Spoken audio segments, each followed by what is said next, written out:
সবাইকে জয় যিশু। আজকের বাক্যের শিরোনাম হচ্ছে নিজের দৃষ্টিতে নয়। ভালো করে মন দিয়ে শুনুন, নিজের দৃষ্টিতে নয়, বিশ্বাসের দ্বারা হাঁটা। আমরা প্রতিনিয়ত নিজেদেরকে খুব জ্ঞানবান মনে করি এবং সেই জ্ঞানকে আমরা ব্যবহার করে নিজের দৃষ্টিভঙ্গিতে আমরা চলার চেষ্টা করি আর মনে করি আমরা পারফেক্ট চলছি। আর যার দরুন আমাদের জীবনে নানা রকম আমরা প্রবলেমকে সৃষ্টি করি এবং নিজেকে বোঝাবার চেষ্টা করি আমি স্মার্ট। স্মার্ট হওয়া ভালো, কিন্তু প্রভুতে যদি স্মার্ট হন এবং প্রভুর মাধ্যমে যদি চলেন, আপনার রাস্তা, আপনার সমস্ত পথ সুন্দর হয়ে ওঠে। তাই আজকের বাক্য হচ্ছে নিজের দৃষ্টিতে নয়, ঈশ্বরের বিশ্বাসের দ্বারা আমাদেরকে হাঁটতে হবে।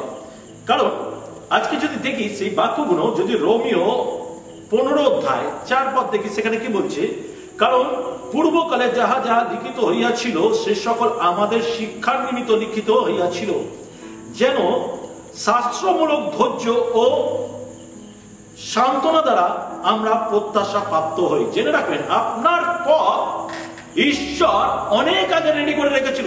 ঈশ্বরের বাক্য দ্বারা আপনার পথকে রেডি করা হয়েছে, যেটার মূল্য আমরা দিই না, যেটাকে বোঝার চেষ্টা করি না। আর এর ফলে কি হয়? আমরা আমাদের জ্ঞানে চলার চেষ্টা করি। খ্রিস্টদের ভাই বোন, আজকে আমাদের জীবনে ঈশ্বরের পরিকল্পনা সম্পূর্ণভাবে রয়েছে, যেই পরিকল্পনার খোঁজ আজকের বহু বিশ্বাসী করছে, অথচ বাইবেলের দিকে তাকাচ্ছে না, বাক্যের দিকে তাকাচ্ছে না, কোনো পরিকল্পনার দিকে তাকাচ্ছে না, শুধু বাইবেলকে একটা বই হিসাবে পড়ে নিচ্ছে, তার মধ্যে কোনো তথ্য যে রয়েছে সেই তথ্যের পরিকল্পনা দেখছে না। আর তাই তারা বা আমরা সঠিক রাস্তা বুঝতে পারছি না। কিন্তু ঈশ্বর তো আমাদের জন্য রাস্তা প্রস্তুত করেছে, আমাদের জন্য সেই সমস্ত পথ বলে দিয়েছে যেখানে আমাদের চলা উচিত। কিন্তু আমরা আমাদের দৃষ্টিভঙ্গিতে তা বিবেচনা করে আমরা সেটাকে বোঝাবার চেষ্টা করি, হবে না, পারবো না।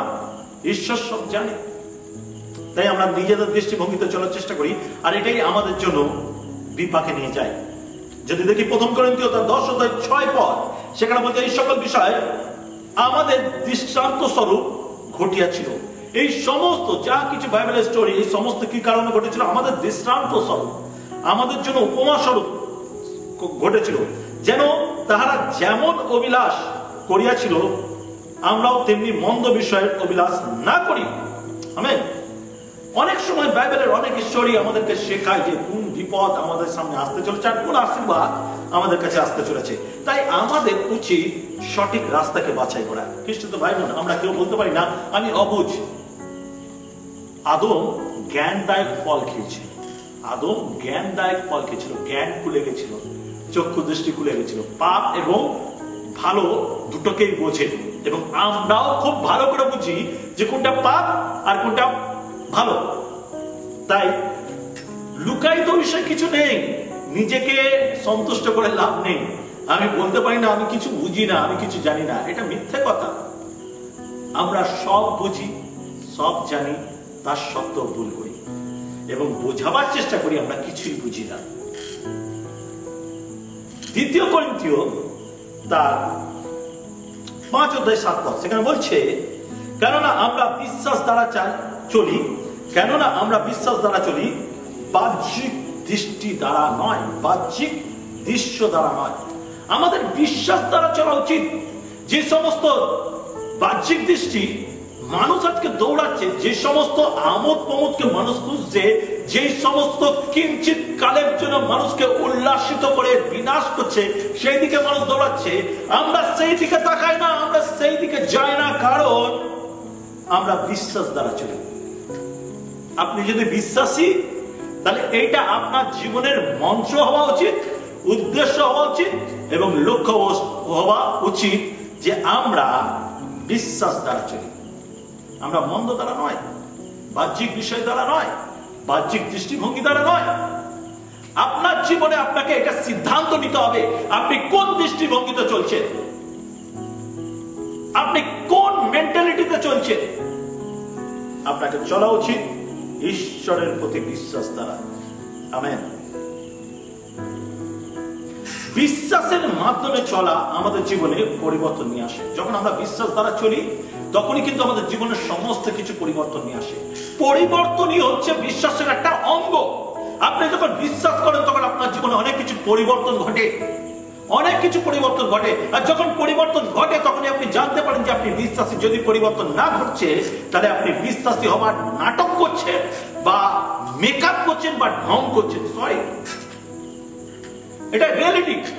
যদি আপনার জীবনে কোনো কিছু পরিবর্তন না ঘটছে, যদি আপনার মন্দ বিষয় থেকে আপনি ফিরতে না পাচ্ছেন, যদি আপনার পুরোনো লাইফে আপনি রয়েছেন, যদি আপনি ব্যভিচারে রয়েছেন, মন্দতায় রয়েছেন, পাপে রয়েছেন, আর আপনি বলছেন আপনি বিশ্বাসী আর আপনার জীবনে কোনো পরিবর্তন নেই, আপনি ঢং করছেন, আপনি নাটক করছেন। বিশ্বাসী হওয়ার, বিশ্বাসের মাধ্যমে চলা আমাদের জীবনের পরিবর্তন নিয়ে আসে। 2 করিন্থীয় তার 5 অধ্যায় 17 পদ। বলতো কেহ যদি খ্রিস্টে থাকে, বলতো কেউ যদি খ্রিস্টে থাকে তবে নতুন সৃষ্টি হইল। পুরাতন বিষয়গুলো আর থাকবে না, নতুন সৃষ্টি হলো। পুরাতন বিষয়গুলি অতীত হইয়াছে, দেখো সেগুলি নতুন হইয়া উঠিয়াছে। আমেন। আপনার পুরাতন বিষয় আপনাকে আবার রিটার্ন নিয়ে যেতে পারে না। একজন বিশ্বাসী হয়ে আপনি ব্যভিচারে যুক্ত হতে পারেন না। আপনি একজন বিশ্বাসী হয়ে আপনার পাপের জীবন যাপন করতে পারেন না। আপনার গুপ্ত লাইফ থাকতে পারে না। আপনি মনে করছেন আপনাকে কেউ দেখছে না, কিন্তু ঈশ্বরের কাছে সমস্ত খোলা বইয়ের মতো। আপনি দোমনা জীবন যাপন করতে পারেন না। প্রকাশিত বাক্য ক্লিয়ারলি বলছে, হয় তুমি উষ্ণ হও, নয় তুমি শীতল। যদি উভয় হয়েছে, আমার তোমাকে ভ্রমণ করতে ইচ্ছা করে। অনেক বিশ্বাসী চার্চের বড় বড় লিডার ধার্মিক হবার যে নাটকগুলো করে, সেইগুলো কিন্তু শুধু একটা নাটক হয়ে থাকে, কারণ তার ব্যক্তিগত জীবনে কোনো পরিবর্তন নেই। আপনি জেনে রাখুন, ফলত যে কেউ খ্রিস্টের সাথে থাকে তবে সে নতুন সৃষ্টি হইল। আপনার খ্রিস্টের সঙ্গে থাকা, আপনার খ্রিস্টের সঙ্গে জীবন যাপন করা আপনাকে নতুন করে, পুরাতন বিষয়গুলো মুছে যায়। মানুষকে ঠকাতে পারবেন, ঈশ্বরকে নয়। মানুষকে ভাওতাবাজি দিতে পারবেন, ঈশ্বরকে নয়। মানুষকে লোক দেখানো কাজ করানো যায়, কিন্তু ঈশ্বরকে নয়। ঈশ্বর আপনার ভেতর দেখে, ঈশ্বর আপনার ভেতর দেখে। বাক্য অনুসারে আমাদের জীবনে 3টি পরিবর্তন ঘটাতে হবে। 3টি পরিবর্তন ঘটানো খুব প্রয়োজন। হৃদয় থেকে পাপের ভালোবাসা, পাপকে যেই পাপকে আপনি ভালোবাসেন তার থেকে সেটাকে পরিবর্তন করে ঈশ্বরকে ভালোবাসা শুরু করতে হবে। এটা সব থেকে প্রথম পরিবর্তন আনতে হবে। আপনি যেই পাপগুলোকে ছাড়া থাকতে পারেন না, সেই পাপগুলোকে আপনাকে ছাড়তে হবে, ভালোবাসতে ছাড়তে হবে, আর সেই জায়গায় ঈশ্বরকে ভালোবাসতে হবে। 2 নম্বর, একজন ব্যক্তির জীবন আর আচরণ অবশ্যই পাপ থেকে ধার্মিকতায় পরিণত করতে হবে। তার আচার ব্যবহার, তার সব সময় পিছু টান, পাপের দিকে টান পরিবর্তন করে ঈশ্বরের দিকে দৃষ্টিপাত করতে হবে। 3 নম্বর, মানুষের রাষ্ট্র সম্পর্ক অবশ্যই পাপ থেকে ধার্মিকতার পরিবর্তন করতে হবে। অবশ্যই শয়তানের রাজ্য থেকে ঈশ্বরের রাজ্যে পরিবর্তন করতে হবে। আপনার জীবন, আপনার চিন্তা, আপনার কথাবার্তা, আপনার আচার ব্যবহার খ্রিস্টীয় রাজ্যে পরিণত করতে হবে, ঈশ্বরীয় রাজ্যে পরিণত করতে হবে। বাইবেল বলে তোমার দেহ ঈশ্বরের মন্দির। আপনি কি সেই মন্দিরে আজ কি আপনার জীবনে শয়তানের রাজ্য রেখেছেন না ঈশ্বরের রাজ্য রেখেছেন? আপনার দেহ কি ঈশ্বরের মন্দির হতে পেরেছে? যদি না হয়, এটাকে পরিবর্তন করা প্রয়োজন আছে। সুসমাচার শ্রবণ, আমরা অনেক সময় চিন্তা করি 3টে কি করে পরিবর্তন করব এবং কিভাবে আমাদের জীবনে এই 3টে পরিবর্তন আনতে পারবো। খ্রিস্টের সুসমাচার মেনে চলার মাধ্যমে, আর তার মধ্যে সুসমাচার শ্রবণ করা, গ্রহণ করা, বাক্য শোনা, বাক্যকে রিসিভ করা, বাক্যের গুরুত্ব, মূল্যবান মতিগুলোকে খুঁজে বার করানো। বিশ্বাস নিয়ে আসে এবং বিশ্বাস হৃদয় পরিবর্তন করে। যখন বাক্যের মধ্যে আপনি তথ্য খোঁজেন, সেই বাক্য আপনার জীবনে বিশ্বাস আনে, আর বিশ্বাস আপনার হৃদয়কে পরিবর্তন করে। 2 নম্বর, সুসমাচারের বিশ্বাস অনুতপ্ত জীবন রাখে। সুসমাচারে যখন আপনি বিশ্বাস করেন না, আপনার অনুতপ্ত জীবন বাড়ায়। পাপের অনুতাপ করা, জীবন পরিবর্তন করাতে ধ্যান দিতে হবে। খ্রিস্টের স্বীকারোক্তি করা,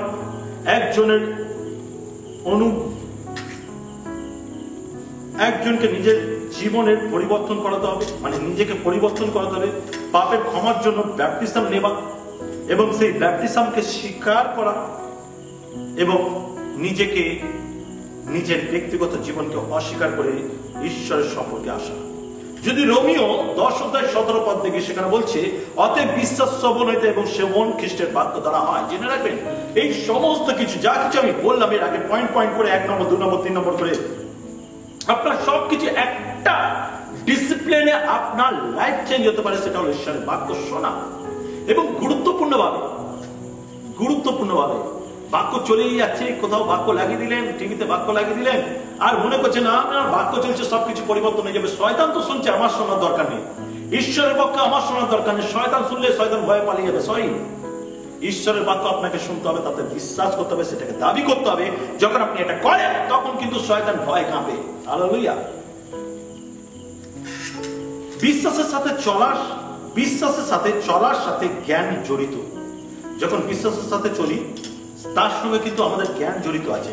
বিশ্বাস করা এবং সঠিক জিনিস মান্য করা। বিশ্বাস করার সাথে সাথে সঠিক জিনিস মান্য করাটা খুব প্রয়োজন।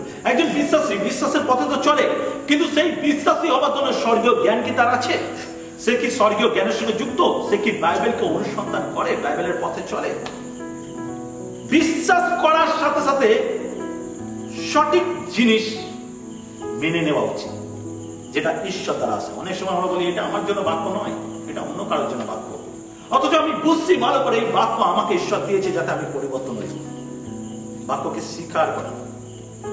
হিতোপদেশ তার 14:12 বলছে একটি পথ আছে যা মানুষের দৃষ্টিতে সরল, কিন্তু তাহার পরিণাম মৃত্যুর পথ। এই পাপের শহর, পাপের জগৎ আপনার দৃষ্টিতে সরল হতে পারে। মানুষ শর্টকাটে পয়সা কামাতে গিয়ে বিপদে পড়ে। মানুষ শর্টকাট খুঁজতে শুরু করেছে, লাইফকে এনজয় করতে শুরু করেছে। লাইফ আমি এখন ইয়াং জেনারেশন, আমরা এনজয় করবো, নেশায় কখন ডুবে গিয়ে অল্প বয়সে মৃত্যুর মুখে চলে যাচ্ছে সেটা খেয়ালও করছে না। আর এই সরল রাস্তা মৃত্যুর কারণ হয়ে দাঁড়ায়।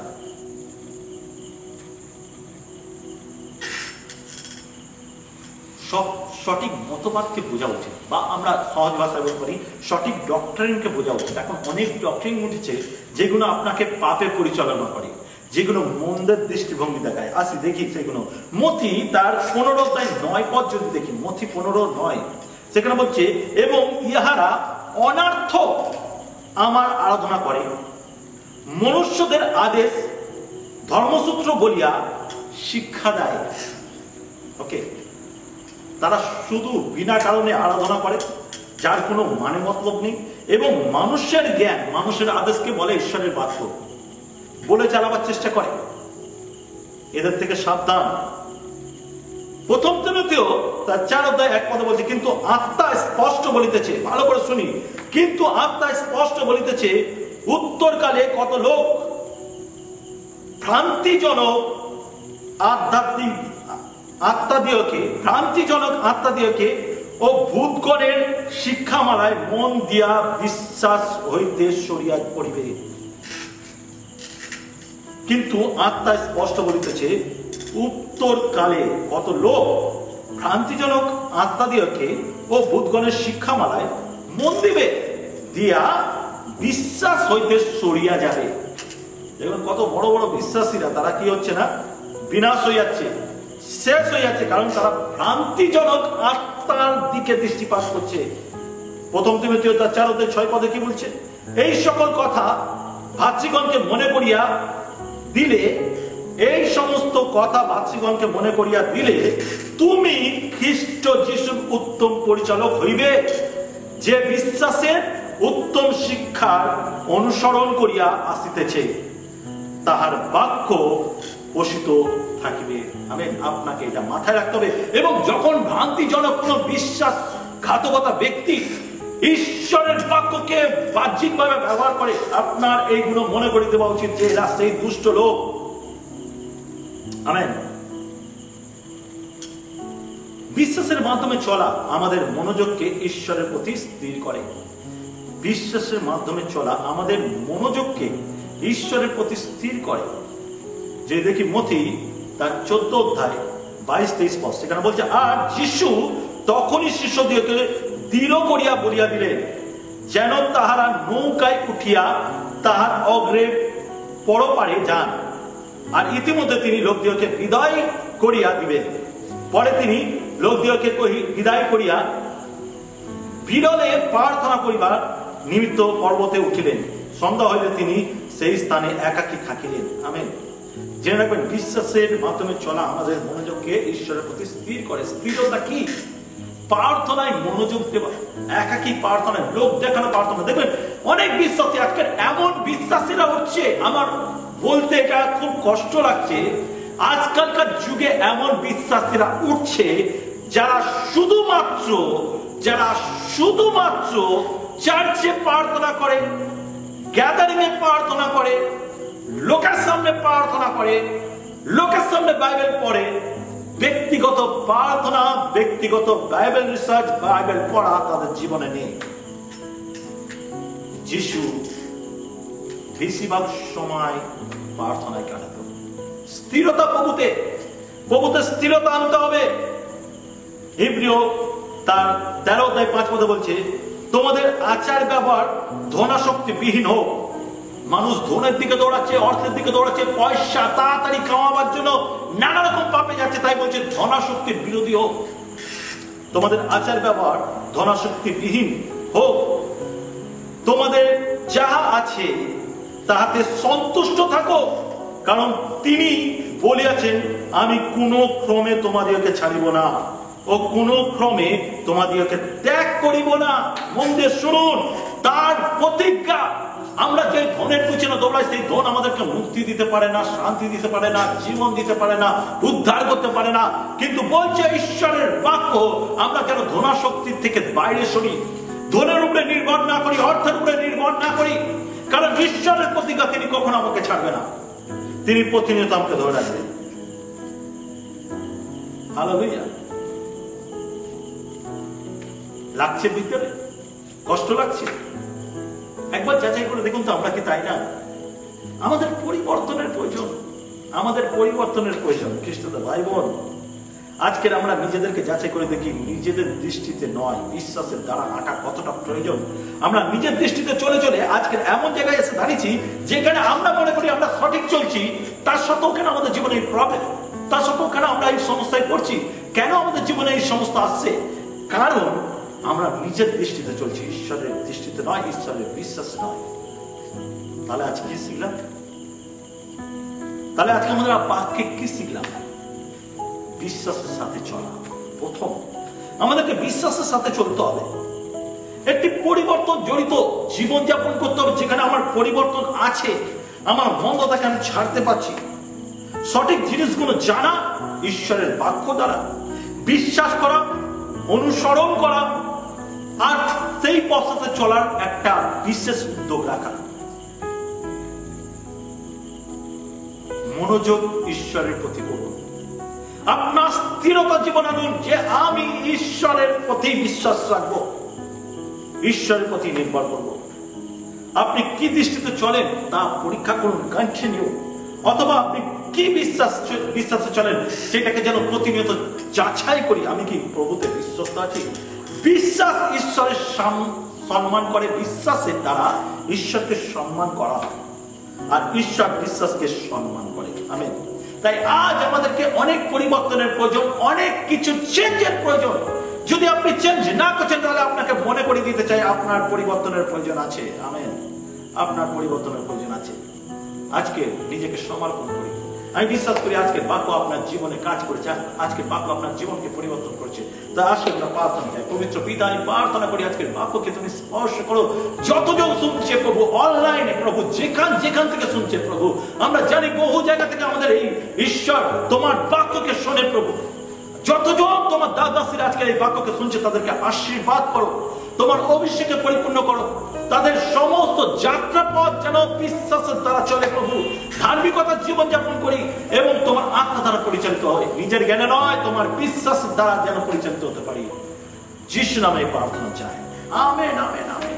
প্রভুকে ধন্যবাদ দিই আজকের এই বাক্যের জন্য। আমি খ্রিস্ট ভাই বোন, আমি আপনাকে বলতে চাই, আজকে আপনার জীবন যেন প্রভুতে স্থির হয়।